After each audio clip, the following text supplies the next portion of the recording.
Oke, kita mulai. Assalamualaikum warahmatullahi wabarakatuh. Waalaikumsalam warahmatullahi Waalaikumsalam wabarakatuh. warahmatullahi wabarakatuh, Ibu. Oke, hari ini kita akan masuk ke pertemuan kedua mata kuliah Desain Media Pembelajaran. Terima kasih sebelumnya sudah on time mengumpulkan makalahnya. Saya sudah eh, menghitung plagiarismenya. Nanti bakal saya kasih lihat hasil semua kelompok ya di mungkin setelah presentasi dan diskusi selesai ya. Oke, untuk pertemuan kedua kali ini yang akan presentasi dan yang akan membawakan materi atau presenternya adalah kelompok satu. Em, Adik-adik dari kelompok satu harapannya bisa siap untuk tampil hari ini dan yang akan men-share screen saya. Jadi adik-adik tinggal memahami materi aja ya, nggak usah sibuk otak-atik laptopnya gitu ya. Nah, untuk kelompok 2 dan seterusnya juga nanti bakal saya yang akan fasilitasi. Nanti bisa di-share PowerPoint-nya ketika akan maju gitu ya.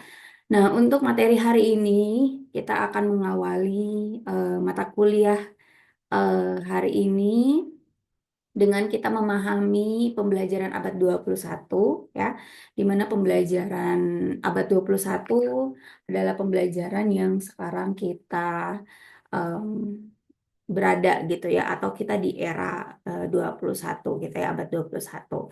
Sehingga kita perlu tahu apa itu pembelajaran abad 21 dan tentunya apa itu relasinya atau hubungannya dengan mata kuliah ini yaitu media pembelajaran. Kelompok satu yang akan tampil di sini em, ada beberapa orang ya. Em, Silakan mungkin nanti disiapkan siapa saja yang akan jadi presenternya. Nah, silakan disiapkan. Saya kasih waktu beberapa menit untuk koordinasi. Nah, setelah itu saya mau menanyakan apakah moderator dan notulennya sudah ada dari kelompok satu. Sorry, dari kelompok lain maksudnya. Apakah sudah ada? Ada ibu dari kelompok 2. Moderatornya saya, terus notulennya Rahma. Oke. Moderatornya Insyira dan notulennya Rahma ya. Oke. Bagaimana dengan kelompok satu? Apakah sudah siap? Insya Allah siap, Ibu.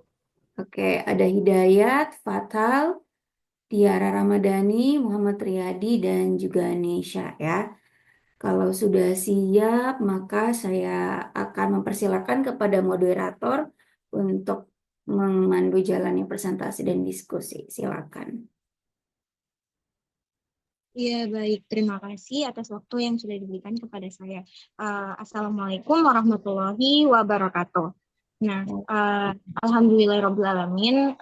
Pada hari ini kita masih diberikan begitu banyak limpahan nikmat oleh Allah Subhanahu Wa Taala sehingga kita bisa berkumpul kembali melalui Zoom meeting ini untuk eh, memasuki pembelajaran yang kedua. Jadi, untuk mengoptimalkan waktu, langsung saja saya berikan kepada kelompok satu untuk memaparkan materinya mengenai pembelajaran abad 21 dan hubungannya di media pembelajaran. Nah, kepada kelompok satu dipersilahkan. Oke, Assalamualaikum warahmatullahi wabarakatuh. Terima kasih atas waktu yang telah diberikan. Saya perwakilan dari kelompok satu dan teman-teman saya. Sebelumnya, perkenalkan nama saya Hidayat S dengan NIM A221231110. Nah, di sini saya akan memaparkan materi mengenai hmm, media pembelajaran abad ke-21 dan hubungannya di media pembelajaran. Nah, media pembelajaran dapat didefinisikan sebagai segala sesuatu yang digunakan untuk menyampaikan atau menyalurkan materi secara terencana agar siswa dapat belajar dengan lebih efektif dan efisien.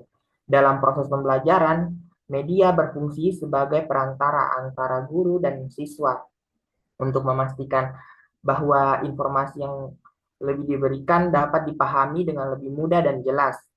Dengan adanya media pembelajaran, siswa tidak hanya menerima materi secara verbal, tetapi juga melalui berbagai bentuk penyampaian yang lebih menarik dan interaktif. Media pembelajaran mencangkup berbagai bahan, alat, dan teknik yang digunakan dalam kegiatan belajar mengajar. Tujuan utamanya penggunaan media dalam pembelajaran adalah untuk menciptakan komunikasi edukatif yang lebih ilmiah, interaktif, efektif, dan efisien. Dalam dunia pendidikan modern, penggunaan media tidak hanya membantu guru dalam menyampaikan materi, tetapi juga mendorong siswa untuk lebih aktif dalam mencari dan memahami informasi. Dengan demikian, media pembelajaran dapat meningkatkan kualitas pendidikan dan mempermudah transfer ilmu dari guru ke siswa. Oke, selanjutnya klasifikasi media pembelajaran. Adapun contoh pada media pembelajaran abad 21 diklasifikasikan menjadi beberapa bagian, yaitu media cetak, media elektronik, dan media multimedia. Nah, yang pertama media cetak. Media cetak menggunakan bahan fisik seperti kertas untuk menyampaikan informasi. Contohnya adalah buku, koran, majalah, dan komik. Buku menjadi sumber utama dalam pembelajaran, sedangkan koran dan majalah dapat melatih literasi serta menambah wawasan siswa. Sedangkan komik dengan tampilan visualnya dapat membuat pembelajaran lebih menarik. Keunggulan media cetak adalah kemudahan akses dan penggunaan tanpa bergantung pada teknologi. Namun kekurangannya adalah kurang interaktif dan sulit diperbarui secara cepat. Yang kedua, media elektronik. Media elektronik memanfaatkan peran berbasis teknologi untuk menyampaikan materi. Contohnya radio, tape recorder, telepon, dan laboratorium bahasa. Radio dan tape recorder membantu dalam pembelajaran berbasis audio, sementara telepon digunakan dalam komunikasi pembelajaran daring. Laboratorium bahasa memfasilitasi interaksi dalam latihan bahasa. Nah, keunggulan media ini adalah penyampaian informasi yang lebih dinamis dan fleksibel, namun penggunaan bergantung pada perangkat tambahan, serta ketersediaan listrik atau baterai. Yang ketiga, atau yang terakhir, media multimedia, yaitu menghubungkan teks, gambar, audio, video, dan animasi untuk menciptakan pembelajaran yang lebih interaktif. Contohnya adalah televisi, video, film suara, dan slide bersuara. Media ini membuat pembelajaran lebih menarik, fleksibel, dan sesuai dengan berbagai gaya belajar siswa. Namun, penggunaannya memerlukan perangkat seperti komputer dan koneksi internet, serta keterampilan teknis dari guru dalam mengolahnya. Nah, itulah tadi paparan materi dari saya. Selanjutnya, paparan materi dari teman saya.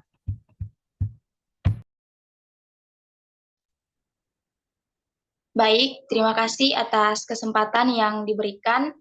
Di sini perkenalkan nama saya Nisha Kasifia Sarema yang akan melanjutkan pemaparan materi di poin selanjutnya, yaitu pada bagian kemajuan media dan sumber belajar abad 21.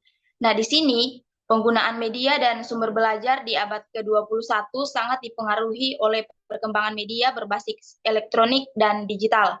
Nah, kita tahu bersama bahwa pada saat kita duduk di jenjang pendidikan SD, itu pastinya kita lebih berfokus pada pendidikan yang mengutamakan media cetak atau buku. Nah, sekarang sesuai dengan atau berbarengan dengan perkembangan ilmu pengetahuan dan juga perkembangan teknologi, pastinya kemajuan media dan sumber belajar pada era sekarang ini atau abad 21 pastinya terus berkembang.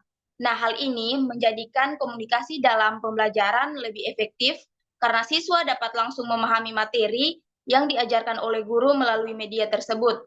Nah, contohnya ketika seorang anak itu kan memiliki kemampuan yang berbeda-beda dalam penangkapan materi.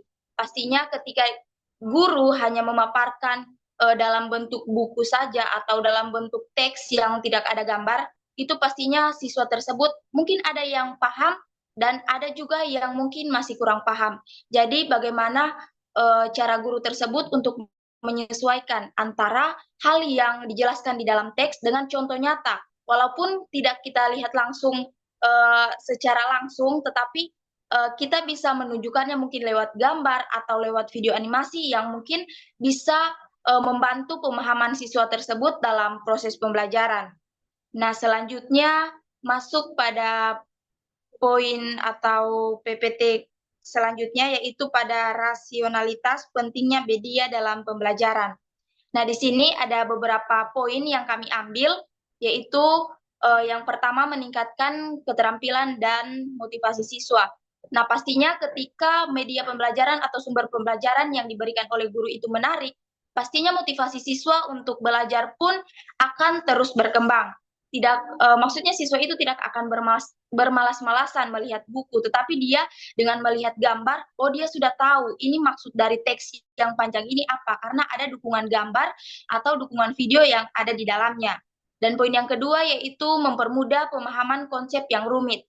Nah, ketika ada pembelajaran-pembelajaran, kita sudah contohkan pada mata kuliah yang sebelumnya, itu kan ada pembelajaran 2 dimensi, 3 dimensi, dan pembelajaran yang menggunakan proyektor atau menggunakan infocus, yang dimana bisa memaparkan segala bentuk pembelajaran atau bentuk gambar, video animasi. Nah, itu kan bisa mempermudah, walaupun kita sebenarnya tidak bisa melihat secara langsung tentang misalnya bentuk-bentuk tubuh manusia, tapi dengan adanya perkembangan ilmu pengetahuan dan teknologi, siswa tersebut mungkin dapat membantu dirinya dalam memahami konsep-konsep yang mungkin rumit, dan guru pun pastinya akan terbantu dalam penyampaian materi yang akan dia berikan.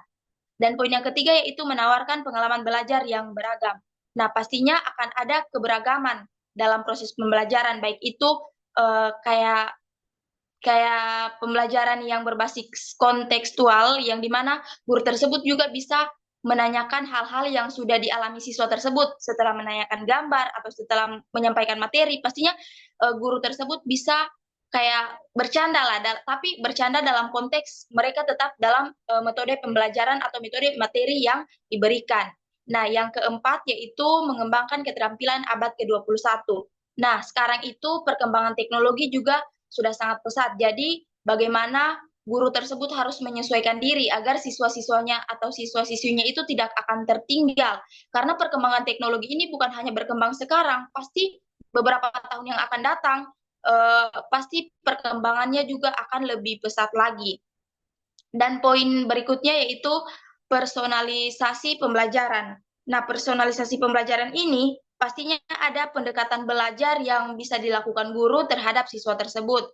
Dan juga kalau kita membahas tentang aksesibilitas dan fleksibilitas, di situ berkaitan dengan bagaimana siswa tersebut dapat mengakses atau lebih fleksibel dalam mengakses media-media pembelajaran yang ada. Misalnya, guru memberikan link pembelajaran yang bisa dibaca-baca di rumah atau dipelajari sendiri secara individual, itu kan juga dapat menambah wawasan atau pengetahuan siswa. Dan poin yang berikutnya itu meningkatkan efisiensi dalam pembelajaran.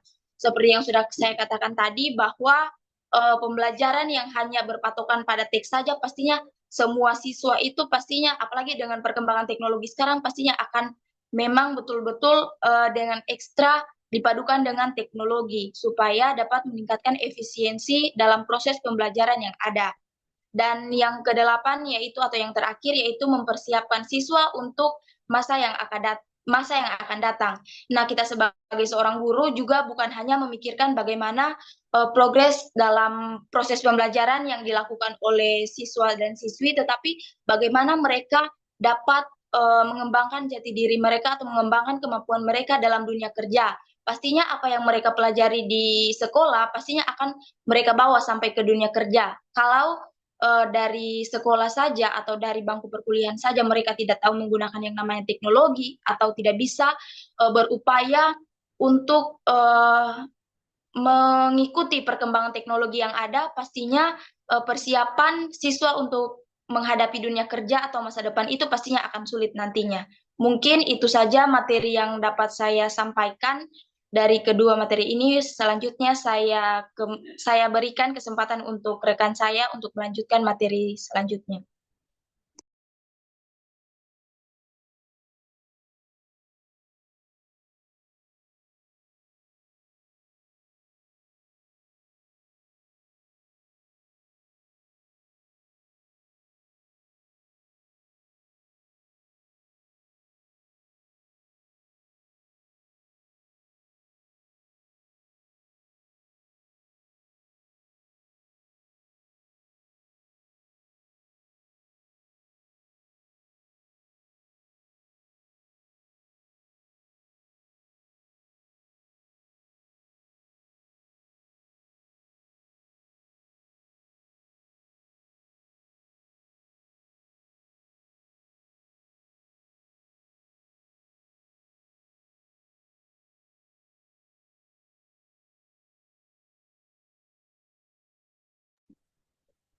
Mohon maaf Ibu dan teman-teman, mungkin teman saya terkendala jaringan atau mungkin belum masuk dalam Zoom. Dan di sini saya akan melanjutkan pemaparan materi di bagian yang akan dia sampaikan, yaitu pada pola komunikasi pembelajaran abad ke-21.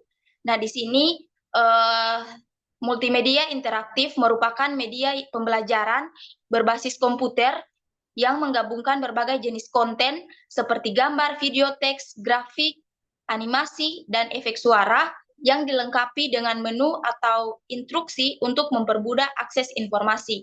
Nah, di sini jika kita menggunakan media interaktif, yaitu media yang boleh dikatakan mempermudah dalam proses pembelajaran.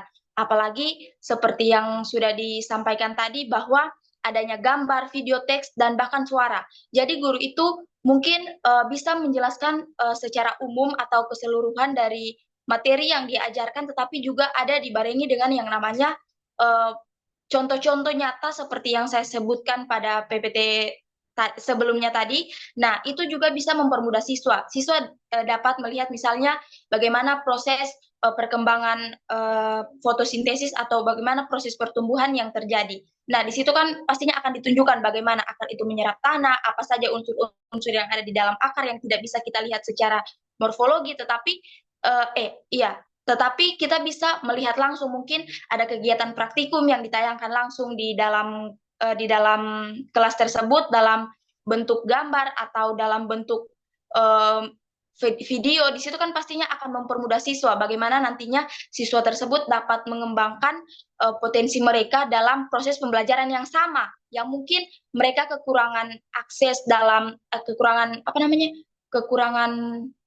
setiap kayak sarana dan prasarana yang mereka lakukan, tapi guru itu dapat mempermudah mereka dengan menggunakan gambar atau video yang ada. Jadi pola komunikasinya itu berjalan secara interaktif, atau informasi yang disampaikan itu tidak hanya sebatas informasi yang disampaikan oleh guru saja, tetapi ada bukti valid, ada bukti nyata yang dipaparkan guru tersebut dalam bentuk video atau gambar yang dipaparkan di dalam kelas. Mungkin itu saja yang dapat saya sampaikan. Selanjutnya saya berikan kesempatan untuk rekan saya. Baik, di sini saya akan melanjutkan pemaparan di teman saya, yaitu pemanfaatan media pembelajaran abad ke-21. Pemanfaatan media pembelajaran harus dilakukan secara terencana dan sistematis agar sesuai dengan tujuan pembelajaran. Kehadiran media sangat membantu siswa untuk memahami konsep-konsep yang sulit dijelaskan hanya dengan bahasa verbal. Oleh karena itu, penggunaan media sangat bergantung pada karakteristik media itu sendiri dan kemampuan mengajar serta siswa dalam memahami cara kerja media tersebut, sehingga media dapat dimanfaatkan dan dikembangkan untuk mencapai tujuan pembelajaran yang diinginkan. Selanjutnya akan dipaparkan oleh rekan saya.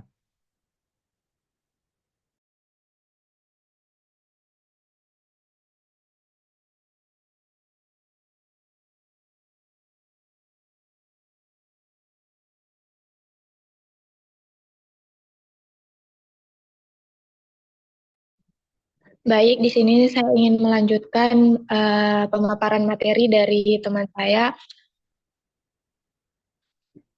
pada bagian problematika penggunaan media pembelajaran abad 21. Nah, eh, tadi sudah dijelaskan bahwa media pembelajaran abad 21 ini berkaitan dengan perkembangan teknologi. Oleh karena itu, dalam penggunaan media pembelajaran abad 21 ini tentunya kita memiliki masalah-masalah yang akan muncul dalam pembelajaran seperti keterampilan TIK guru yang belum dikuasai dengan baik. Seperti contohnya itu kayak seorang guru yang belum paham tentang teknologi. Jadi mereka itu sulit untuk menerapkan media pembelajaran abad 21 ini. Tapi kalau untuk zaman sekarang mungkin sudah minim seorang guru yang belum menguasai dengan baik keterampilan media pembelajaran berbasis teknologi. Yang kedua itu ada kegagalan pemerintahan untuk memberikan bantuan untuk meningkatkan sumber daya manusia. Selanjutnya itu ada kurangnya sarana dan prasarana pembelajaran TIK, seperti kekurangannya teknologi sehingga membuat pembelajaran ini terhambat. Berikutnya, sekolah ini kadang ada sekolah yang belum memiliki listrik atau WiFi, sehingga media pembelajaran abad 21 seperti penggunaan komputer dan alat-alat teknologi yang lainnya ini memiliki keterhambatan. Selanjutnya, sekolah yang belum memiliki kewajiban untuk menyediakan pendidikan berbasis IT. Nah, sehingga masalah yang timbul itu membuat para murid ini belum paham tentang ilmu teknologi. Selanjutnya ada pendekatan pembelajaran tradisional yang masih digunakan oleh guru. Nah, karena kurangnya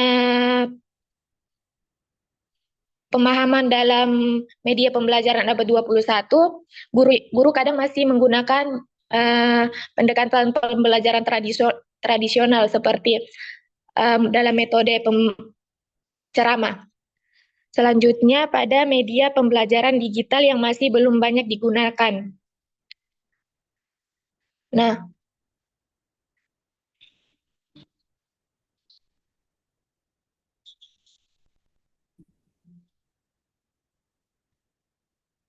adapun masalah lain yang mencolok adalah kesenjangan digital yang menyebabkan akses terhadap teknologi dan internet ini tidak merata di antara para siswa sehingga menciptakan ketimpangan dalam proses pembelajaran. Selain itu terdapat juga kekurangan konteks berkualitas yang membuat sulit menemukan materi digital yang relevan dan sesuai dengan kurikulum. Selain itu juga ada aspek keamanan dan privasi yang mungkin menjadi perhatian penting karena terdapat beberapa risiko terkait data pribadi siswa serta potensi penyalahgunaan teknologi.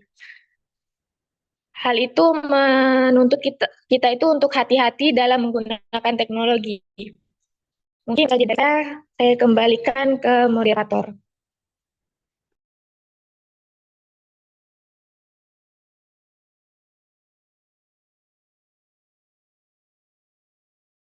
Ya, baik. Nah, jadi berakhir sudah pemaparan materi dari kelompok 1 mengenai pembelajaran abad 21 dan hubungannya di media pembelajaran, kita langsung masuk saja ke sesi bertanya. Nah, melihat situasi dan kondisi di sini akan saya buka sesi pertama untuk 3 pertanyaan. Jadi pada forum dipersilahkan. Jadi di sini saya melihat 3 penanya tadi yang mengangkat tangan terlebih dulu, Saudari Hikmawati, dipersilahkan. Baik, sebelumnya terima kasih atas kesempatan yang telah diberikan moderator. Sebelumnya perkenalkan nama saya Hikmawati dengan NIM A221231006. Baiklah, di sini saya ingin bertanya kepada kelompok penyaji yang dimana pertanyaan saya itu tadi pada pemaparan pemateri itu ada yang disampaikan itu contoh media pembelajaran pada abad 21. Salah satunya itu ada media cetak, seperti buku, koran, majalah, dan komik. Pada proses pembelajaran, apakah media cetak ini efisien digunakan? Dan menurut pemateri, bagaimana cara mengembangkan media cetak ini di samping berkembangnya teknologi? Baik, hanya itu yang ingin saya tanyakan. Saya kembalikan kepada moderator. Terima kasih. Ya, baik. Terima kasih. Jadi kepada pemateri, apakah pertanyaannya sudah dipahami? Jadi untuk penanya, silakan menuliskan pertanyaannya di kolom komentar agar pemateri dapat lebih mudah untuk menelusuri pertanyaannya. Terima kasih. Jadi pertanyaan selanjutnya, Saudari Arianti, dipersilahkan.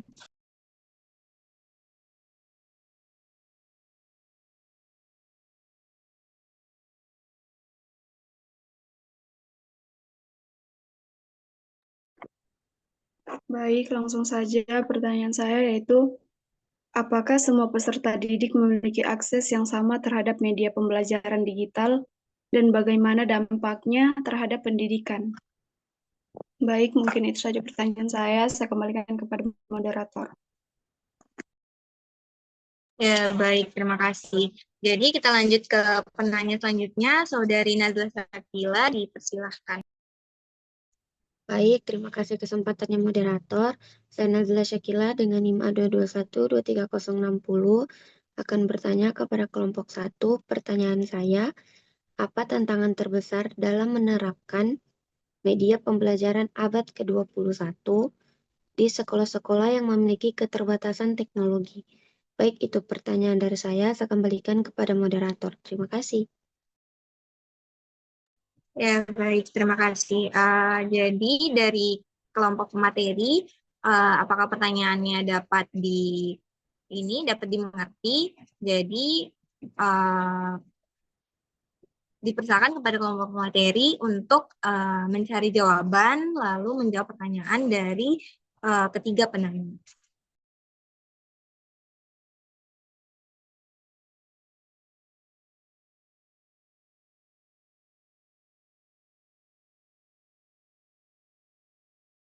Kepada Saudari Nesya, apakah ingin menjawab? Dipersilahkan. Baik, saya ucapkan banyak terima kasih atas kesempatan yang telah diberikan oleh moderator. Di sini saya izin menjawab pertanyaan dari Saudari Arianti. Tadi pertanyaannya, apakah peserta didik memiliki akses yang sama dalam mengakses teknologi yang ada, dan apa dampaknya dalam pendidikan yang ada sekarang ini? Nah, di sini ada dua poin pertanyaan utama yang diberikan oleh Saudari Arianti. Nah, menurut pendapat saya pribadi, peserta didik ini pastinya tidak memiliki akses yang sama dalam pengaksesan yang dilakukan dalam teknologi. Nah, saya berikan contoh kecilnya. Tidak mungkin sama dengan siswa dan siswi yang ada di perkotaan dengan siswa dan siswi yang ada di pedesaan yang memiliki akses minim teknologi. Ya, jika dikaitkan dengan pertanyaan Saudari Nasla, pastinya itu saling berkaitan tentang adanya sarana dan prasarana yang kurang memadai. Nah, karena keterbatasan tersebut, sehingga proses atau mengaksesnya pun akan berbeda. Saya berikan contoh, ketika saya memasuki bangku SMP lalu, nah di situ di sekolah saya pribadi tidak ada yang namanya komputer, sedangkan di situ harus dilaksanakan yang katanya akan dilaksanakan ujian, tapi harus berbasis komputer. Nah, waktu itu kami diwajibkan untuk ke kecamatan, karena waktu itu hanya di sekolah yang ada di kecamatan yang ada akses komputer. Nah, pastinya hal tersebut akan mempersulit kami, sedangkan biaya yang akan kita keluarkan ketika kita akan berangkat untuk melaksanakan kegiatan pembelajaran yang memang menggunakan komputer atau teknologi tersebut pastinya juga mengeluarkan biaya yang sangat banyak, apalagi bukan hanya untuk satu siswa saja, mungkin lebih dari 20 siswa. Nah, hal tersebut pastinya akan berpengaruh pada dampak dalam pendidikan, bukan hanya dampak yang akan ditimbulkan anak yang ada di pedesaan, siswa-siswa yang ada di pedesaan, mereka bisa ketinggalan teknologi yang ada. Nanti ketika mereka datang kuliah atau datang menempuh pendidikan yang lebih tinggi lagi, atau keluar dari zona nyaman mereka yang ada di kampung atau di desa, pastinya mereka akan kaget karena mereka kan tidak tahu apa yang mereka lakukan, karena mereka hanya berpatokan di buku saja ketika mereka mungkin ada di bangku SMP. Jadi di situ bagaimana cara guru dan juga pengkolaborasian bersama pemerintah atau lembaga-lembaga terkait atau lembaga-lembaga pendidikan yang ada, sehingga walaupun hanya satu atau dua komputer yang ada di di sekolah tersebut, harusnya sebaiknya ada supaya siswa tersebut juga dapat mengakses hal-hal yang mungkin mereka tidak ketahui di luar sana. Jadi perkembangan pendidikan yang ada itu bisa merata, apalagi pendidikan di Indonesia ini boleh dikatakan belum merata. Kita masih tertinggal jauh oleh negara-negara berkembang lainnya atau negara-negara maju lainnya. Jadi di sini pastinya membutuhkan peranan guru dan juga peranan pemerintah atau lembaga-lembaga terkait dalam upaya pelaksanaan pemerataan pendidikan yang ada di Indonesia, agar setiap akses yang diberikan atau sesuai dengan pertanyaan Arianti itu bisa merata di setiap jenjang pendidikan yang ada maupun di setiap wilayah yang ada di Indonesia. Mungkin itu saja yang dapat saya jawab dari pertanyaan saudari Arianti. Saya kembalikan kepada moderator. Terima kasih. Ya, baik. Terima kasih. Nesya sudah menjawab pertanyaan dari Najla maupun Arianti. Mungkin saling berkaitan ya tadi pertanyaannya. Jawabannya yang dikasih. Ya, baik. Jadi, apakah pemateri lain masih ada yang ingin menambahkan jawabannya Nesya? Dipersilahkan.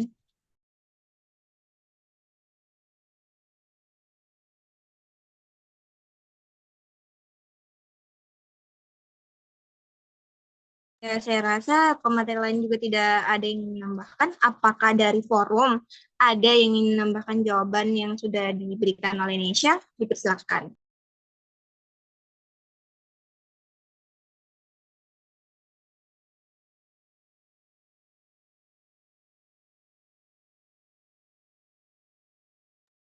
Saya rasa sudah tidak ada lagi yang ingin menambahkan jawaban, jadi langsung saja kepada penanya dipersilakan untuk memberikan tanggapan atas jawaban yang sudah diberikan oleh saudari Nesya.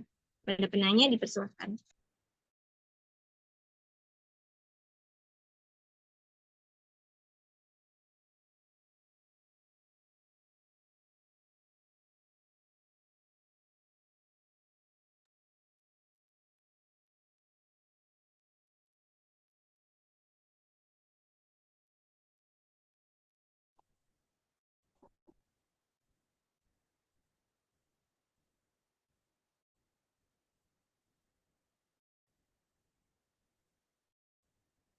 Baik, dapat saya simpulkan akibatnya terjadi pembelajaran yaitu lebih perkembangan dibanding mereka fasilitas yang ada. Selain ketimpangan mengasah keterampilan digital yang sangat dibutuhkan di era modern guru dan sekolah. Baik, mungkin itu saja kesimpulan dari saya. Saya kembali kepada moderator. Ya, baik. Terima kasih, Saudari Arianti sudah menyimpulkan. Baik, pada pemateri dipersilakan untuk menjawab dua pertanyaan lagi dari forum.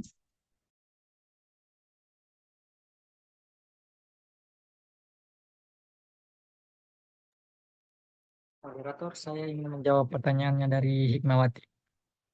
Oh ya, baik. Kepada Saudara Rian, dipersilakan. Oke, terima kasih telah diberikan saya kesempatan. Di sini saya akan menjawab pertanyaan dari Hikmawati dengan dia punya pertanyaan. Adapun contoh media pembelajaran pada abad ke-21 atau sekarang yaitu media cetak, buku, majalah, koran, dan komik. Pada proses pembelajaran, apakah media ini efektif digunakan? Dan menurut pemateri, bagaimana cara mengembangkan media cetak ini di samping berkembangnya teknologi? Ya. Media cetak seperti buku, majalah, koran, dan komik memiliki peran penting dalam pembelajaran abad ke-21. Meskipun teknologi digital semakin berkembang pesat, efektivitas media cetak dalam pembelajaran bergantung pada beberapa faktor. Yang pertama, jenis materi yang dipelajari. Untuk materi yang membutuhkan pemahaman mendalam, buku dan jurnal tetap menjadi sumber utama. Sementara itu, komik dan majalah bisa lebih efektif dalam menyampaikan konsep secara visual dan menarik. Yang kedua ada gaya belajar peserta didik. Tidak semua siswa nyaman belajar melalui layar digital. Beberapa lebih mudah memahami materi dalam bentuk cetak karena lebih fokus dan tidak terdistraksi oleh notifikasi atau fitur digital lainnya. Yang ketiga, ketersediaan akses. Dibebaskan di beberapa daerah yang memiliki akses internet atau perangkat teknologi, media cetak tetap menjadi solusi utama dalam pembelajaran.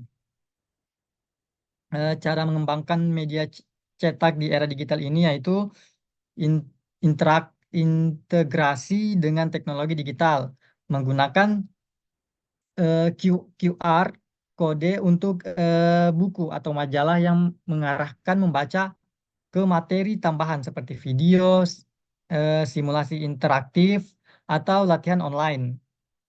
Menyediakan versi digital atau e-book yang tetap mempertahankan keunggulan media cetak tetapi lebih mudah diakses. Yang kedua, desain yang menarik dan interaktif, meninggalkan keterampilan visual yang infografis, ilustrasi menarik, atau komik edukatif untuk memperjelas konsep, menyertakan elemen elemen game based learning seperti teka-teki atau tentang dalam atau tantangan dalam buku cetak. Yang ketiga, penyesuaian dengan kurikulum, mengembangkan konten yang sesuai dengan kebutuhan pembelajaran abad ke-21 seperti keterampilan berpikir kritis, kolaborasi dan pemahaman dan pemecahan masalah. Mengadaptasi metode blended learning di mana media cetak digunakan bersama dengan teknologi untuk pengalaman belajar yang lebih menarik.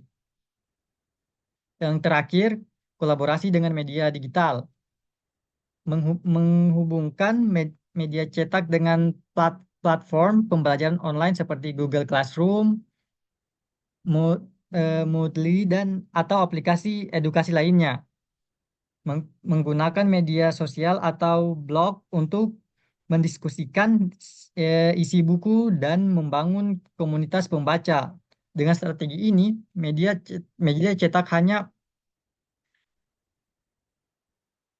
tidak hanya tetap relevan, tetapi juga bisa bersinergi dengan teknologi digital untuk menciptakan pengalaman belajar yang lebih efektif dan menarik. Baik, itu saja yang dapat saya sampaikan. Saya kembalikan ke moderator. Iya, baik. Terima kasih dari Rian sudah menjawab pertanyaan. Jadi, di sini saya melihat Saudara Hidayat mengangkat tangan. Apakah ingin menambahkan jawaban? Dipersilakan. Terima kasih atas waktu yang telah dipersilahkan. Di sini saya akan menambahkan sedikit jawaban dari Saudara Rian. Adapun pertanyaannya tadi itu adalah adapun contoh media pembelajaran pada abad 21 atau sekarang ini yaitu media cetak, buku, majalah, koran, dan komik. Nah, pada proses pembelajaran, apakah media ini efektif digunakan? Dan menurut pemateri, bagaimana cara mengembangkan media cetak ini di samping perkembangannya teknologi? Jadi media cetak seperti buku, majalah, koran, dan komik masih efektif digunakan dalam pembelajaran abad 21 meskipun teknologi terus berkembang. Jadi keunggulannya antara lain adalah kemudahan akses tanpa memerlukan perangkat elektronik atau koneksi internet, serta membantu dalam pengembangan keterampilan membaca dan pemahaman jangka panjang. Untuk mengembangkan media cetak di tengah pesatnya teknologi, salah satunya dapat dilakukan dengan menambahkan elemen interaktif seperti kode QR yang mengarah ke konten digital atau augmented reality atau AR yang memperkaya pengalaman belajar. Jadi selain itu media cetak bisa digabungkan dengan platform digital untuk memperluas keterlibatan dan memberikan akses ke informasi yang lebih up to date. Nah, itulah tadi tambahan dari saya. Saya persilakan pada moderator. Ya, baik. Terima kasih, Saudara Hidayat. Di sini, apakah masih ada yang ingin menambahkan jawaban? Persilahkan. Namun saya rasa sudah tidak ada. Baik, langsung saja kepada penanya dipersilakan untuk memberikan tanggapan atas jawaban yang sudah diberikan oleh pemateri. Baik, sebelumnya terima kasih kepada moderator dan pemateri yang sudah menjawab pertanyaan dari saya. Jawabannya dapat saya pahami dan dapat saya simpulkan bahwasanya penggunaan media pembelajaran cetak ini pada proses pembelajaran itu memiliki efektivitas yang tinggi. Pada beberapa materi, media cetak ini lebih efektif digunakan. Kemudian,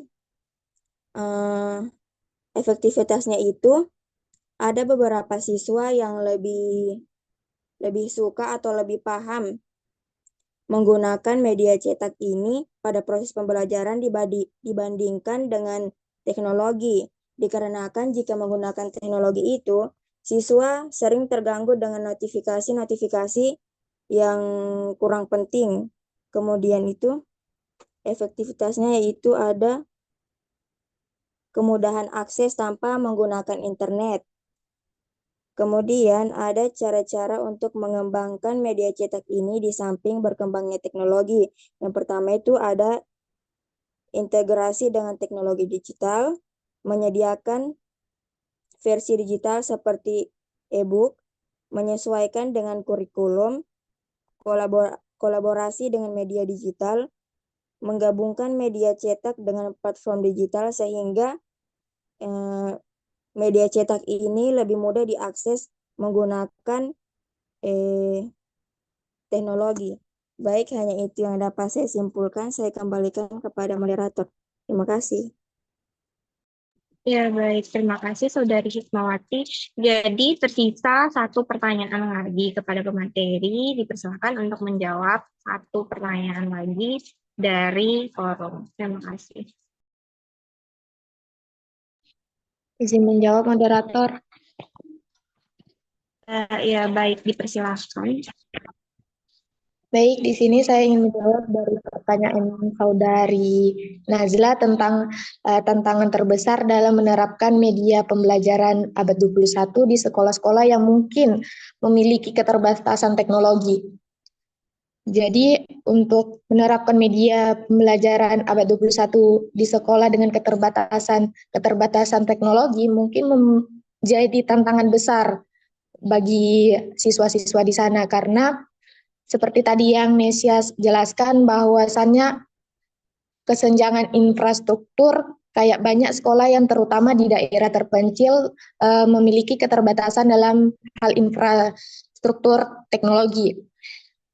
Itu termasuk seperti akses internet yang lambat atau tidak stabil, kurangnya perangkat keras seperti komputer dan alat-alat perangkat lainnya, serta keterbatasan listrik. Nah, tanpa infrastruktur yang memadai ini mungkin membuat pembelajaran itu sulit untuk diterapkan karena karena kurangnya platform pembelajaran online seperti video pembelajaran atau aplikasi edukatif. Selain itu ada juga keterbatasan anggaran yang dimana pengadaan dan pemeliharaan teknologi ini tentunya membutuhkan biaya lebih atau biaya yang lebih besar. Seperti sekolah yang dengan anggaran terbatas, mungkin mereka itu susah untuk membeli perangkat keras seperti atau perangkat lunak berlangganan platform pembelajaran. Selain itu, biaya pelatihan guru juga diperlukan untuk menggunakan teknologi menjadi lebih terkendali. Nah, dari beberapa tantangan-tantangan besar, tentunya tantangan yang paling sering itu kayaknya kurangnya keterampilan guru. Karena kita tahu kalau untuk menerapkan media pembelajaran, gurunya ini harus paham dulu tentang media pembelajarannya sebelum diterapkan dalam pembelajaran di sekolah. Nah, tidak semua guru ini memiliki keterampilan yang cukup dalam menggunakan teknologi untuk pembelajaran. Ada mungkin beberapa guru yang masih belum familiar dengan menggunakan komputer, internet, atau aplikasi edukatif. Nah, tanpa pelatihan yang memadai, tentunya guru ini mungkin merasa sulit untuk mengintegrasikan teknologi dalam proses pembelajaran. Selain itu juga ada resentensi yang berubah, sehingga beberapa guru ini mungkin merasa nyaman dengan metode pembelajaran tradisional dan enggan untuk menggunakan pendekatan-pendekatan atau menggunakan media pembelajaran yang melibatkan teknologi.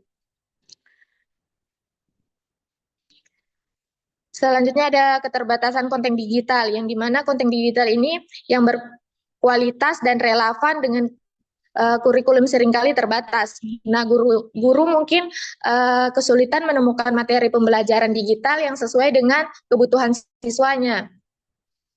Mungkin hanya itu yang dapat saya sampaikan. Saya kembalikan ke moderator. Baik, terima kasih Saudari Tiara telah menjawab sisa pertanyaan. Apakah dari pemateri lain masih ada yang ingin menambahkan jawaban? Ya, kepada Saudari Nesya dipersilahkan. Baik, saya ucapkan banyak terima kasih atas kesempatan yang diberikan oleh moderator.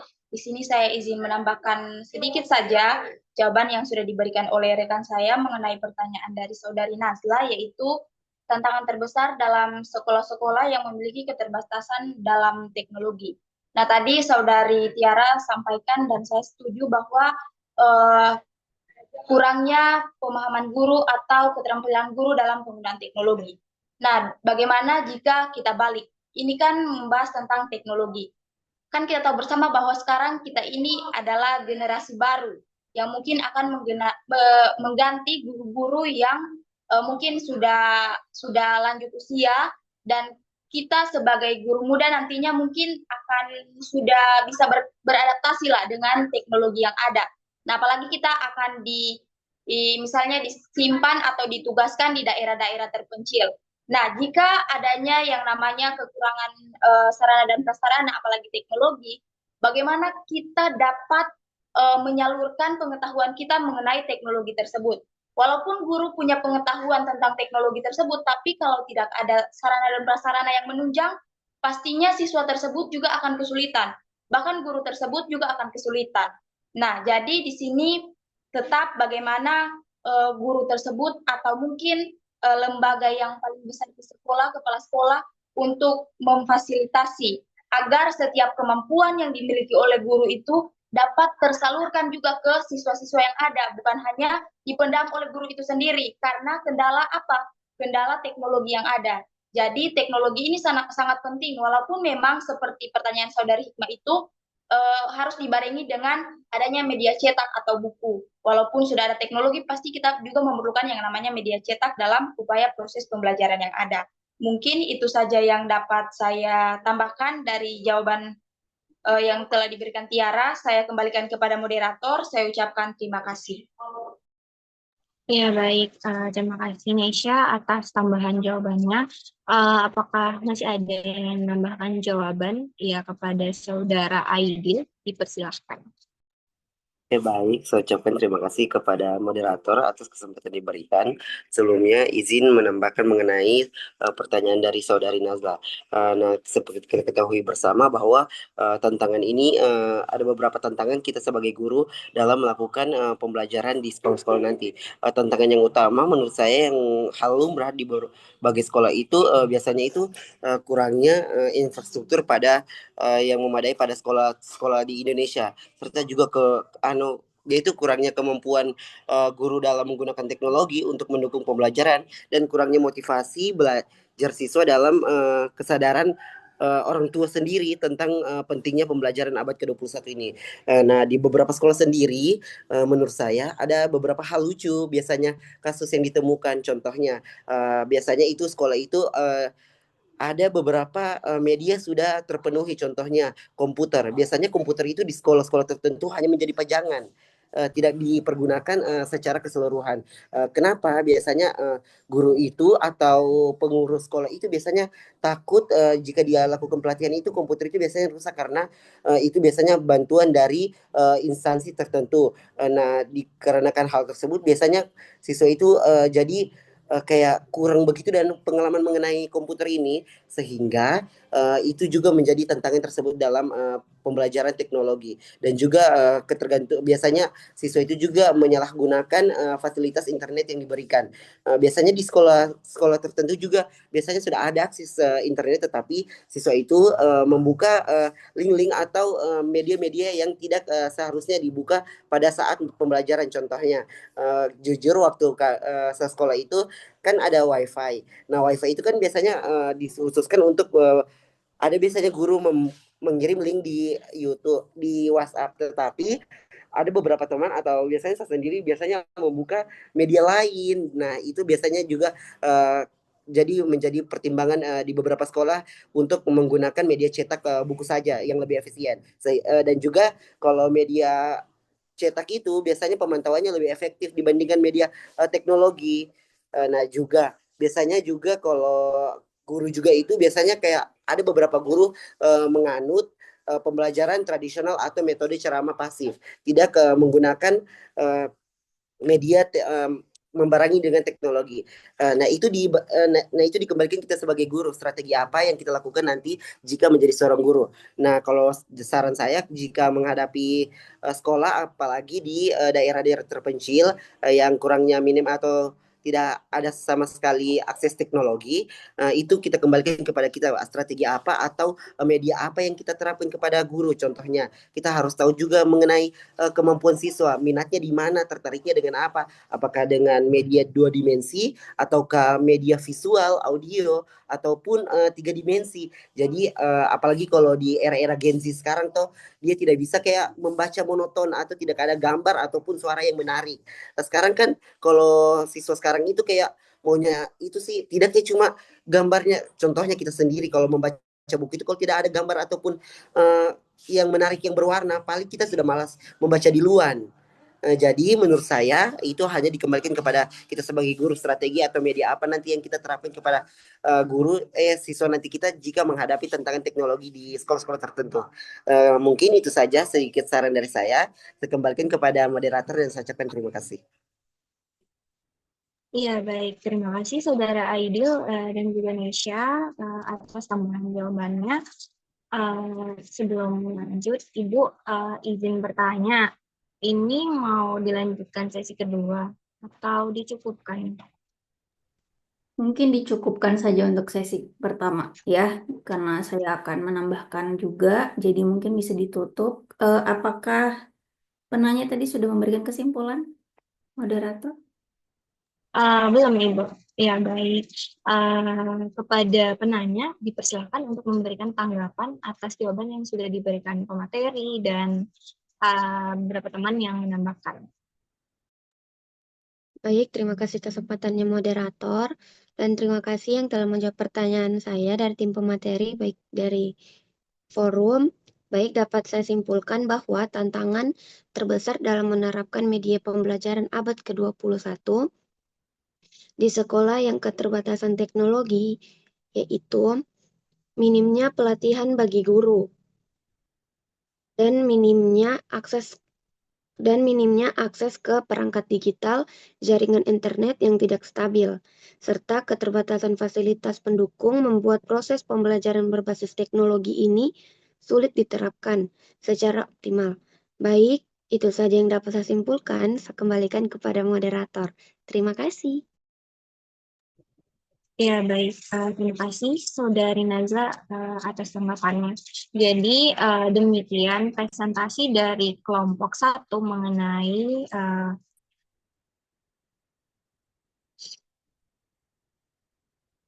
jadi langsung saja saya simpulkan mengenai materi yang sudah dipaparkan oleh kelompok satu.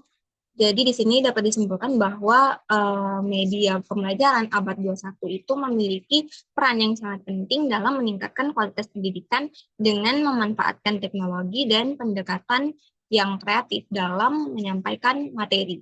Jadi klasifikasi media pembelajaran ini mencangkup berbagai jenis, baik itu visual, audio, audiovisual, yang dimana ini tuh dapat disesuaikan dengan tujuan pembelajaran. Dan kemajuan teknologi juga memungkinkan akses sumber belajar yang lebih luas dan dinamis. Serta pendukungan pola komunikasi dua arah juga dapat lebih efektif antara pengajar dan peserta didik. Dan penggunaan media ini dapat meningkatkan motivasi, keterlibatan, dan pemahaman siswa, serta memungkinkan pembelajaran yang berbasis proyek ataupun kolaborasi. Tetapi meskipun demikian, tantangan seperti keterbatasan akses teknologi dan kesenjangan digital itu juga masih perlu diatasi agar media pembelajaran itu dapat dimanfaatkan secara optimal untuk semua peserta didik. Ya baik, itu saja yang dapat saya simpulkan. Demikian presentasi pada hari ini. Lebih dan kurangnya saya mohon maaf. Saya akhiri. Wassalamualaikum warahmatullahi wabarakatuh. Saya kembalikan kepada Ibu. Terima kasih. Oke, Waalaikumsalam warahmatullahi wabarakatuh. Bisa kasih reaksi atau applause dari tempatnya masing-masing ya. Silakan mau kasih reaction ya. Oke. Baik, terima kasih untuk kelompok satu yang sudah memaparkan presentasinya, materinya. Hanya ada satu orang ya yang nggak hadir di sini untuk menyajikan materi. Jadi untuk teman-teman semua yang nanti bakal bertugas jadi presenter, boleh bisa disiapkan lagi gitu ya, karena tadi sudah saya nilai juga ya presentasinya. Oke, em, saya masih ada waktu 30 menit ya untuk menambahkan. Di sini adik-adik semuanya, saya sudah menilai plagiarisme makalah kalian. Kalian bisa lihat juga di link yang sudah saya pin di WA Group. Di situ sudah terupdate semua file plagiarismenya, baik kelompok 1 sampai kelompok 6. Nanti kalaupun mau tahu kesalahannya di bagian mana-mana aja, silakan bisa dilihat ya. Nah, itu sebagai pembelajaran kalian dan evaluasi kalian nanti untuk menulis lebih baik lagi gimana gitu ya. Bisa dievaluasi apa saja yang mungkin masih perlu diedit atau diparafrase gitu ya.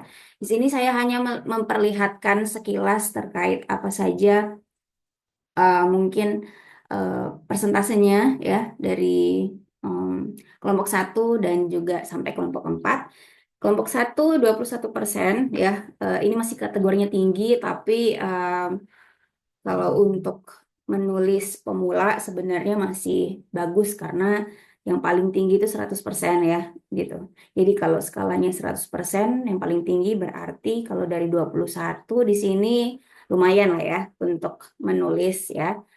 Jadi nanti bisa dilihat di bagian bawah-bawah ini kalau misalnya ada gambar atau tulisan yang terblok itu berarti terdeteksi gitu ya. Merujuk ke sumber tertentu dan tidak diedit gitu.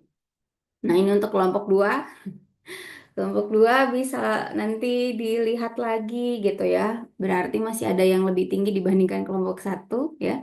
Kalau 51% berarti 50-50 nih ya. Entah ya di tengah-tengah ya. Entah itu copy paste semua, copy paste sebagian berarti ya ini karena 51%. Ini 17%, kelompok 3 ya. Lumayan di sini moderate. Jadi tengah-tengah ya. Oke, kelompok 4 29%, tinggi termasuk. Terus kelompok 5 29% juga. Dan kelompok 6 26%. Jadi kelompok 2 hati-hati ketika menulis ya, karena kategorinya tinggi sekali di sini ya. Nah, di sini saya nggak meminta kalian mengulang untuk menulisnya, hanya untuk sebagai bahan evaluasi kalian saja gitu ya. Nah, itu tadi untuk persentase plagiarismenya. Kita masuk ke materi. Jadi di sini adik-adik nanti kita bakal ke presensi sebelum kita selesai ya. Hanya saja nanti saya konfirmasi lagi ada banyak yang belum hadir di situ karena saya sudah presensi di awal perkuliahan. Sepertinya ada yang terlambat, nanti kita konfirmasi lagi ya. Nah, terkait pertanyaan 3 penanya, terima kasih juga tadi moderator sudah jadi pemandu yang baik ya, dan teman-teman juga di sini yang bertanya dan menambahkan, terima kasih juga ya sudah berinteraksi. Nah, sepertinya pertanyaan memang sudah terjawab semua. Hanya saja di sini mungkin saya mau menambahkan beberapa yang mungkin belum sempat keluar dari mulut pemateri gitu ya, mungkin sekedar penguatan ya. Nah, untuk pertanyaannya Hikmawati, adapun contoh media pembelajaran abad 21 itu media cetak ya. Kemudian bagaimana efektivitasnya dalam pembelajaran. Nah, jadi adik-adik, sepertinya adik-adik sudah tahu bahwa yang namanya media pembelajaran itu adalah sesuatu yang digunakan untuk mediasi atau apa ya, sebagai perantara gitu ya antara sumber belajar dan juga yang akan mendapatkan materi gitu ya. Nah, di sini sumber belajarnya adalah guru atau pengajar atau tutor. Nah, guru-guru ini atau pengajar ini membutuhkan sesuatu gitu ya untuk dia bisa meneruskan apa yang ingin diajarkan ke siswanya gitu. Nah, itu adalah media gitu ya. Media itu sebagai perantara atau mediator gitu ya, sebagai penengah gitu ya. Jadi dia yang membantu bagaimana si pengajar itu bisa memberikan materinya ya ke siswanya atau ke target audiensnya gitu. Nah, jadi sudah diketahui definisi media. Sekarang media itu ada banyak macam tadi ya. Kalau menurut pemateri ada media cetak, kemudian ada media elektronik gitu ya. Sekarang ada AI gitu ya. Jadi pembagiannya bisa seperti itu gitu ya. Yang kita bisa pegang misalnya media cetak gitu ya, buku, koran, tadi majalah dan lain sebagainya.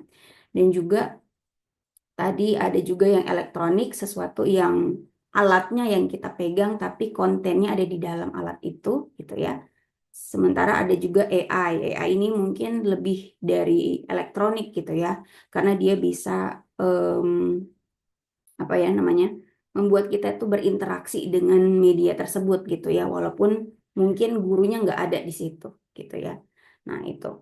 Nah, di sini yang ditanyakan media cetak. Jadi media cetak memang sebenarnya untuk dikatakan apakah dia efektif atau tidak tergantung kontennya gitu. Jadi media cetak itu misalnya tadi ada buku, majalah, koran, dan komik. Tapi apakah kontennya up to date atau tidak gitu ya? Apakah kontennya memang sesuai dengan materi atau tidak gitu ya? Nah, jadi media itu bisa saja hadir di kelas, tetapi belum tentu kontennya itu yang efektif gitu. Jadi makanya tadi saya perjelas bahwa media itu sesuatu yang membantu gitu ya. Jadi dia tools atau alat gitu ya. Nah, tapi belum tentu media itu hadir atau ada, tapi tidak tidak bagus dari segi konten, tidak menarik dari segi visual atau dari segi penyajian gitu ya, maka belum tentu ada misalnya media cetak tapi dia efektif untuk pembelajaran gitu ya. Sehingga di sini untuk bisa mengetahui apakah media cetak atau media-media lain gitu ya, itu efektif dalam pembelajaran, kita sebagai guru itu harus tahu sebelum kita memberikan ke kelas itu media itu apakah cocok memang untuk siswa itu gitu, apakah sesuai materinya nanti pada saat mengajar mata pelajaran tertentu atau tema tertentu gitu atau bab tertentu gitu ya, dan apakah up to date gitu ya. Up to date itu artinya ya sudah ada yang harus diganti belum isinya di situ gitu ya. Nah, itu gitu ya. Jadi untuk melihat apakah dia efektif atau tidak harus dilihat dari situ gitu ya. Jadi walaupun misalnya perkembangan teknologinya sudah maju, apakah guru masih tetap bisa pakai media cetak? Tentu gitu. Ada banyak sekali media cetak yang mungkin saja lebih bagus daripada media yang up to date sekarang. Misalnya kayak media elektronik gitu ya. Ada banyak gitu. Nah, tadi tergantung kontennya itu, tergantung kemenarikannya itu, tergantung up to date-nya itu gitu. Jadi itu, nah kemudian pertanyaannya Nazla Syakila, apa tantangan terbesar dalam menerapkan media pembelajaran abad 21 di sekolah-sekolah yang memiliki keterbatasan teknologi? Di sini tadi sudah dijelaskan ya, panjang lebar dari pemakalah, presenter, bahwa memang kita sebagai negara yang masih banyak keterbatasan gitu ya, karena kita negara kepulauan, ada banyak sekali tantangan yang membuat eh, pembelajaran di kelas itu tidak merata gitu, khususnya dalam keadilan atau apa ya, distribusi yang sama gitu ya, antara misalnya sekolah eh, yang apa namanya, sekolah favorit, misalnya sekolah yang ada di kota-kota besar dengan sekolah-sekolah yang ada di pelosok gitu ya, sehingga itu terjadi gitu, ada tantangan itu gitu ya. Nah, untuk solusinya apa? Mungkin tadi gitu, misalnya em, sekolah bisa saja kerjasama dengan pihak swasta gitu ya yang ada di sekitar situ untuk kasih modal gitu ya, daripada misalnya menunggu bantuan dari pemerintah yang mungkin terbatas gitu ya. Nah, tapi ini juga beberapa contoh yang mungkin ada di depan mata kita, misalnya dengan kampus mengajar adik-adik gitu ya. Saya harapannya sih kampus mengajar ini, salah satu program MBKM itu tetap ada gitu ya, walaupun kurikulumnya mungkin akan berganti karena menterinya sudah berganti gitu ya. Karena kenapa? Karena kampus mengajar ini mungkin bisa jadi salah satu yang membantu pihak sekolah gitu ya, untuk memberikan inovasi dalam pembelajaran ya. Misalnya saja mungkin dari gambar ini ya, di sini em, kita bisa mungkin lihat bahwa eh, dengan menerapkan misalnya kampus mengajar, di mana kampus mengajar itu kan yang akan membantu guru mengajar itu adalah mahasiswa ya, mahasiswa-mahasiswa yang dia itu berminat untuk apa namanya, berminat untuk terjun langsung melihat bagaimana situasi yang ada di sekolah gitu ya, dan bisa memberikan bantuan gitu ya dalam hal tenaga atau pikiran ya, sehingga nanti guru-guru di kelas-kelas itu atau sekolah-sekolah itu tahu bahwa mungkin ada hal terbasalnya yang bisa dipakai di kelas gitu ya.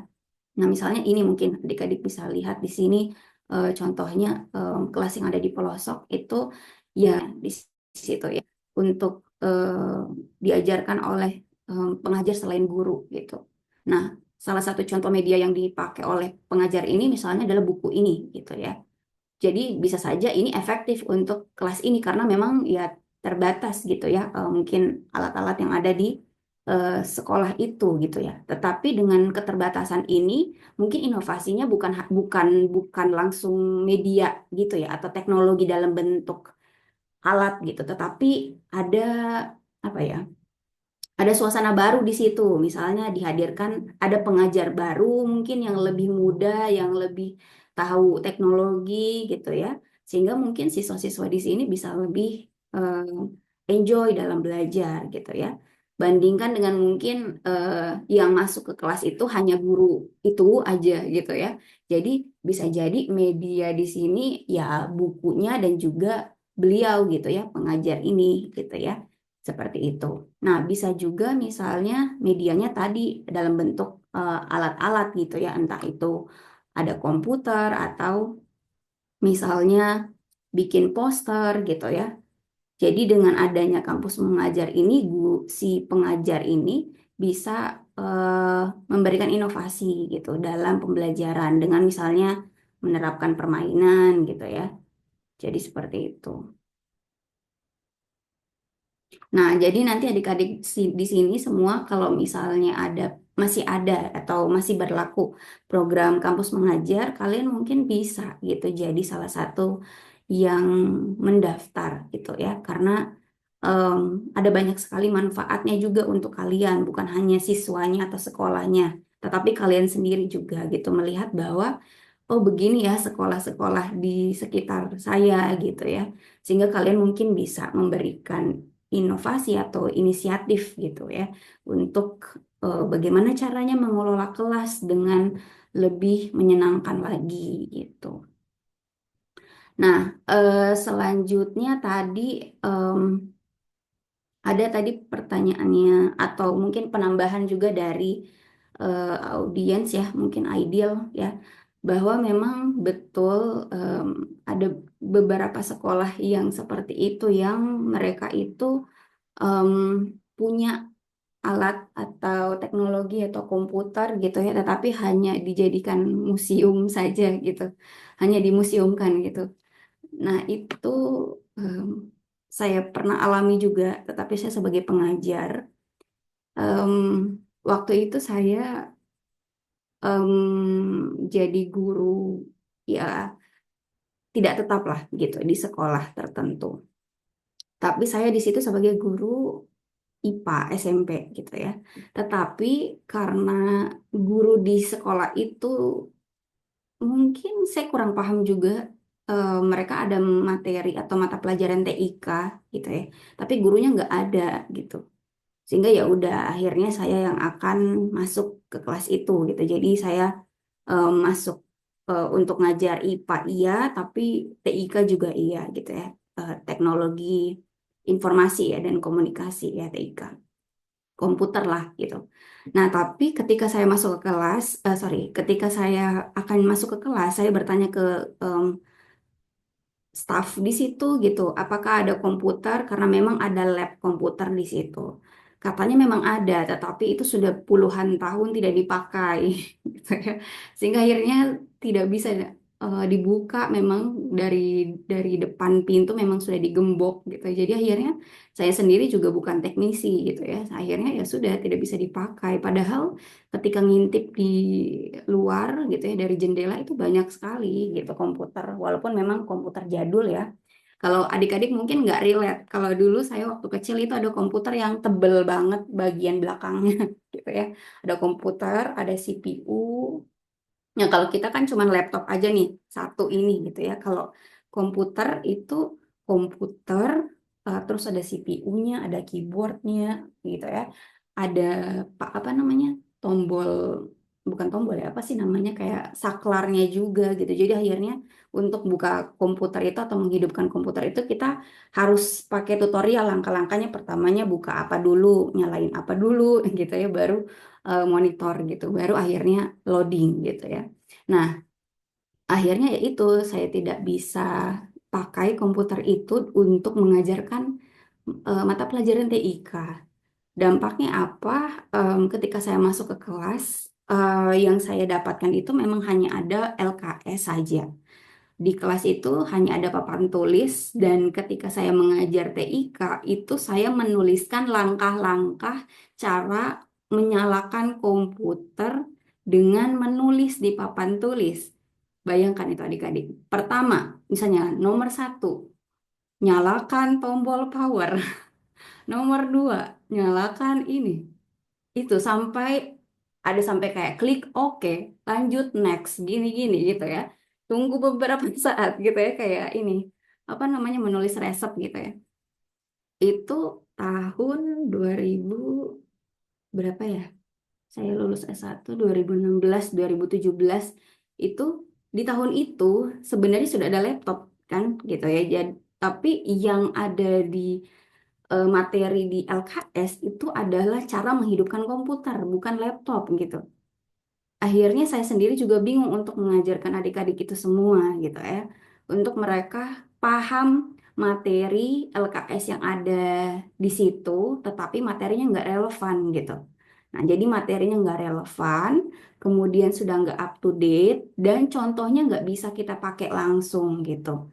Jadi itu contoh atau mungkin apa ya tadi ya penjelasan saya sebelumnya bahwa media pembelajaran itu nggak cukup ada atau hadir, tetapi dia harus relevan, up to date, dan tentunya harus ada contoh gitu atau objek yang mau dipelajarin itu apa gitu ya. Jadi seperti itu adik-adik. Dan ketika mengajarkan ke mereka, ke siswa-siswa yang kelas SMP kelas 8 itu tidak mungkin mereka menghafal satu-satu itu langkah-langkahnya gitu gitu. Kemudian karena ya itu tadi mereka nggak akan bisa hafal langkah-langkah itu kalau tanpa visualisasi atau objek nyatanya itu gitu. Padahal objek nyatanya memang sudah ada sebenarnya di samping mereka labnya, tapi ya itu tadi nggak bisa diakses gitu.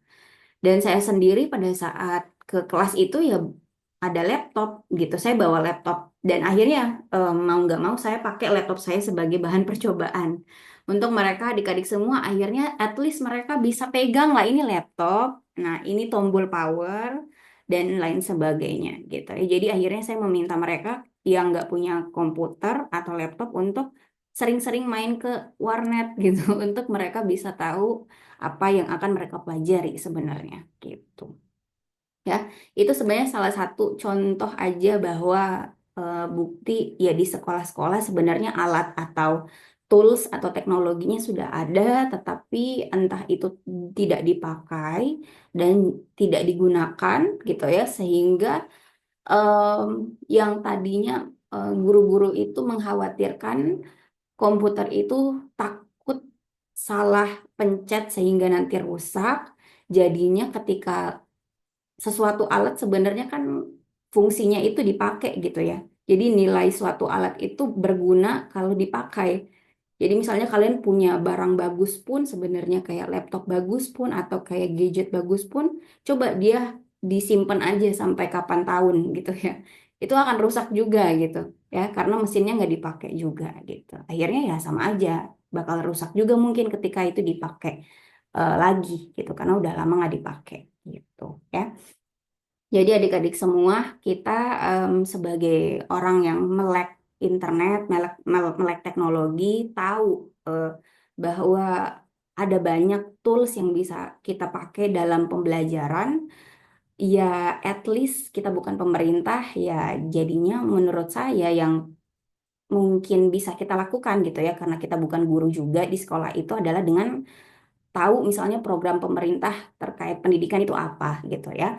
Yang salah satunya tadi yang tadi saya jelaskan MBKM gitu, kampus mengajar gitu. Jadi adik-adik silakan gitu yang punya kepedulian sosial yang tinggi terhadap pembelajaran terhadap sekolah bisa ikut gitu ya mendaftar. Mungkin di semester-semester atas misalnya ketika kalian sudah ambil em, banyak mata kuliah pendidikan, kemudian sudah ambil micro teaching, mungkin bisa gitu ya, terjun langsung ke sekolah gitu ya, biar kalian juga bisa memberikan dampak gitu, walaupun kalian statusnya masih jadi mahasiswa gitu ya. Oke, terus pertanyaan yang ketiga tadi apa? Oh, cuman dua ya. Ini di kolom chat hanya dua. Satunya lagi boleh dikirim tadi pertanyaannya.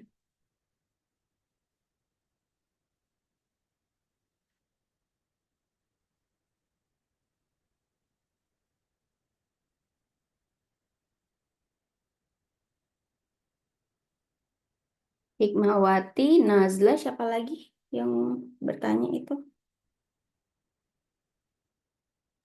Arianti, Bu. Ya, Rianti pertanyaannya apa? Mohon maaf Ibu, pertanyaannya sudah saya kirim di Oke, room chat. thank you. Oke, ini apakah semua siswa memiliki akses yang sama tadi? Belum ya.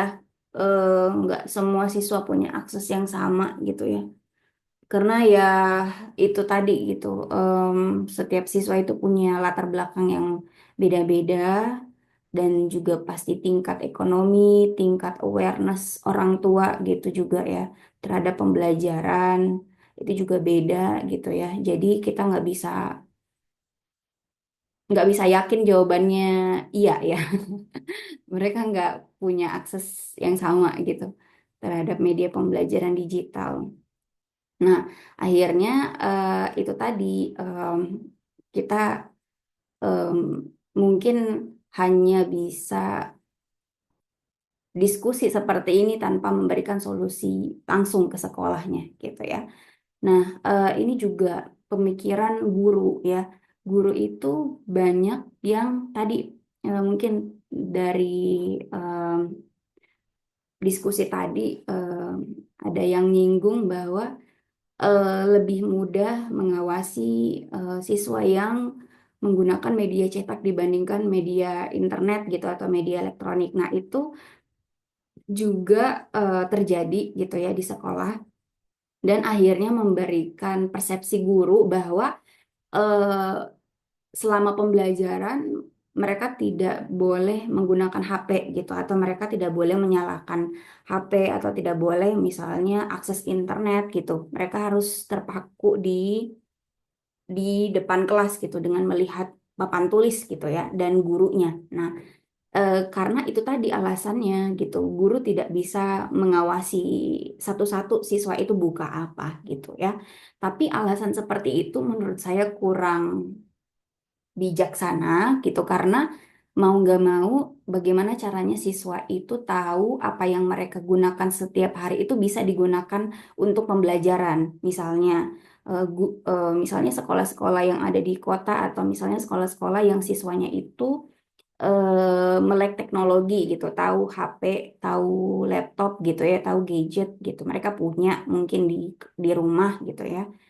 Nah, ketika misalnya gurunya itu melarang siswa-siswanya untuk tidak menggunakan teknologi dalam belajar, mereka siswa ini nggak bakal tahu bahwa media yang mereka pakai sehari-hari bisa loh dipakai untuk belajar gitu ya. Bukan hanya untuk main games atau bukan hanya eksis di sosial media gitu, tapi ternyata bisa untuk dipakai pembelajaran gitu. Nah, akhirnya kalau misalnya seperti itu terjadi, ya siswa akan jauh dari pembelajaran gitu. Siswa jauh untuk mau belajar sendiri gitu atau belajar mandiri karena nggak dikenalkan oleh gurunya gitu bahwa di luar dari mereka mengajar di atau masuk di kelas gitu ya bersama guru, siswa itu bisa loh belajar sendiri atau belajar di rumah atau belajar dimanapun dengan mereka menggunakan apa yang mereka sudah pakai gitu ya. Jadi seperti itu. Nah, berarti harusnya bagaimana? Harusnya tetap dibolehkan gitu ya si siswanya itu membawa apa yang mereka punya misalnya entah HP atau laptop gitu ya yang mereka sudah punya untuk dibawa ke kelas dan dikenalkan oleh guru misalnya bahwa laptop dan HP kalian bisa dipakai untuk pembelajaran untuk mereka belajar ini loh website yang bisa dipakai gitu ini yang dari ibu gitu atau dari bapak kalian nanti bisa download gitu ya. em, Ajarin mereka atau arahkan mereka gitu untuk mereka menggunakan apa yang mereka punya dengan lebih positif lagi gitu. Nah, kalau misalnya ada siswa yang tetap misalnya membuka sesuatu yang tidak relevan gitu ya di kelas pada saat pembelajaran, maka diajak diskusi gitu, ditanya gitu kenapa gitu kamu membuka itu gitu. Jadi jangan langsung dibatasi atau dilarang gitu. Karena mungkin sekarang siswa-siswa itu pemikirannya mungkin lebih kreatif ya mereka. Maksudnya mereka pasti punya alasan gitu, kenapa mereka membuka sesuatu gitu, kenapa mereka melakukan sesuatu gitu, dan itu harus diajak diskusi gitu, dua arah gitu ya. Jadi tidak bisa langsung dibatasi atau dilarang, karena semakin dilarang atau semakin dimarah, ada beberapa siswa yang semakin termotivasi untuk melakukan itu gitu, karena mereka bisa jadi cari perhatian, caper ke gurunya bahwa ya saya diperhatikan dengan saya nakal gitu, atau saya diperhatikan dengan cara seperti ini gitu. Ada banyak sekali alasan siswa melakukan kenakalan atau sesuatu yang mungkin menurut gurunya itu tidak baik gitu ya. Nah itu. Nah, ini salah satu contoh artikel yang adik-adik juga bisa baca gitu, dan sebenarnya sudah include apa yang kalian diskusikan ya. Misalnya tadi ada yang menjelaskan bahwa ya di balik semua inovasi pembelajaran dan abad 21 yang canggih serba modern, tantangannya ini gitu ya. Kita masih terbatas akan infrastruktur, akan kesenjangan digital gitu ya, dan kompetensi guru dalam memanfaatkan teknologi gitu ya. Jadi silakan dibaca, si artikel ini sudah saya masukkan ke link yang terpin di WA Group gitu ya. Silakan nanti adik-adik bisa rajin update apa yang saya masukin di situ ya. Nah, kemudian ini apakah adik-adik sudah punya VR, virtual reality ya? Ini ya sebenarnya permainan games gitu ya. Tetapi apakah bisa dipakai untuk pembelajaran? Bisa. Dengan cara apa? Bikin konten yang sesuai dengan itu gitu. Misalnya tetap di kelas gitu ya. Pakai VR gitu ya. Andai saja misalnya ada sekolah yang serba canggih gitu ya. Mereka di depan kelas berdiri gitu ya, sambil misalnya materinya tentang apa nih? Menemukan makhluk hidup di sekitar lingkungan mereka gitu. Itu kan bisa tuh gitu. Nah, kemudian AR. AR itu augmented reality. Jadi kayak benda yang dua dimensi itu bisa jadi timbul gitu atau bisa jadi nyata gitu ya. Itu juga bisa gitu dilakukan oleh guru. Nah, kalau gurunya memang mau gitu untuk membuat kelasnya itu lebih menarik gitu, atau membuat kelasnya itu kayak main games aja gitu, asik gitu untuk belajar. Kayak gini nih, misalnya belajar tentang planet atau belajar tentang sistem peredaran darah gitu. Bagus misalnya ketika gurunya itu tahu bahwa proses apa namanya, proses aliran darah misalnya, aliran darah yang mengandung oksigen atau karbon dioksida itu mulai dari mana ke mana sih. Nah itu bisa dipakaikan ini gitu kalau gurunya mau gitu, dan tidak apa namanya, tidak membatasi diri gitu untuk belajar teknologi. Ini salah satu yang saya bikin jadi sebuah blog gitu ya, blog yang bisa dipakai oleh siswa-siswa di sini gitu ya. Jadi ada em, ada apa namanya, kayak podcastnya juga, ada videonya juga, ada evaluasinya juga, ada yang bisa di-download, ada handout gitu, ada kolom diskusi gitu ya. Nah, sebenarnya guru bisa aja gitu melakukan ini semua gitu ya. Gitu. Welcome, selamat datang di biologi.blogspot.com. Weblog ini adalah alternatif sumber belajar biologi. Nah, kayak gitu. Jadi itu salah satu contohnya. Nah, adik-adik semua ketika misalnya mau ikut kampus mengajar bisa bikin program seperti itu gitu ya.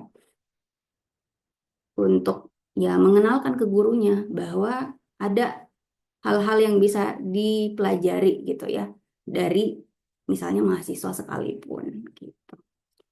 Oke, itu tambahan dari saya adik-adik terkait materi hari ini. Materinya sangat menarik dan sangat membuat kita berpikir gitu ya.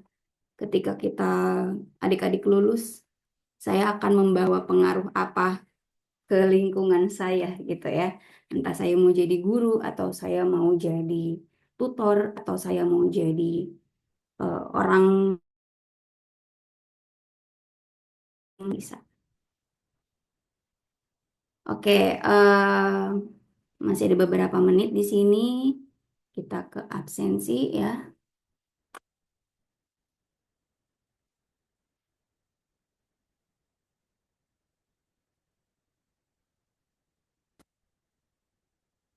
Sepertinya adik-adik sudah bayar UKT semua ya. Karena di sini saya lihat lengkap orang-orangnya. Sekaligus saya ngecek apakah orangnya ada di situ. Karena ada yang off cam juga di situ ya. Silakan bisa on cam.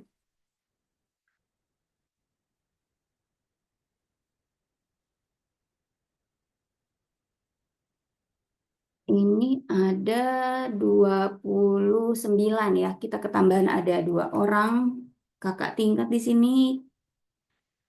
Mungkin bisa say hi Kak Nurnaningsi dan Husnul Hatimah di sini ada.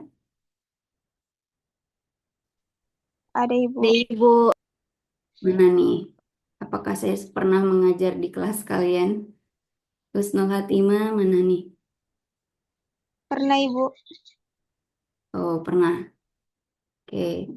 Terus satunya lagi Nurnaningsi mana? Pernah Ibu.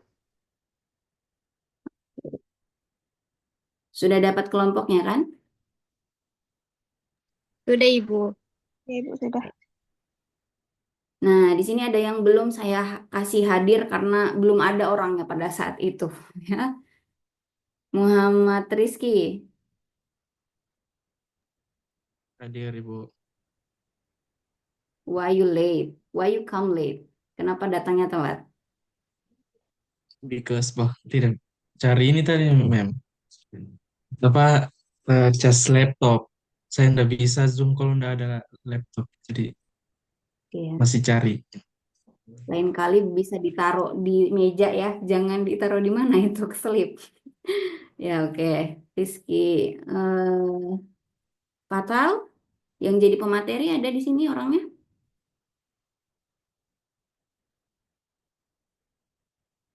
No comment, gak ada ya.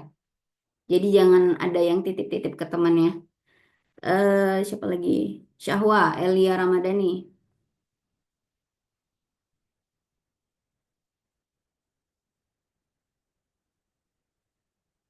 Tidak ada. Oke. Nah, itu ya, ada 2 orang yang tidak. Dua alpa, 1 izin ya, Suci. Saya simpan. Oke, mungkin itu saja untuk hari ini adik-adik. Terima kasih sudah bergabung di kelas online. Mohon maaf, mungkin saya di tahap belum bisa ngasih kuota gratis ya untuk kalian semua karena kita kelasnya online gitu ya.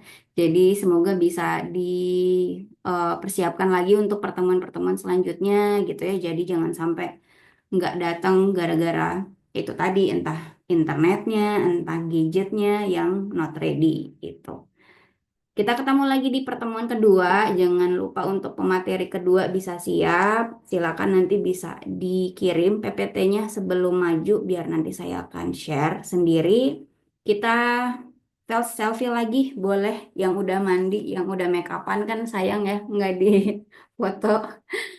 Boleh dinyalakan Nur Fadila, Airen. Siapa lagi nih? Oke, Nur Fadila. Where are you?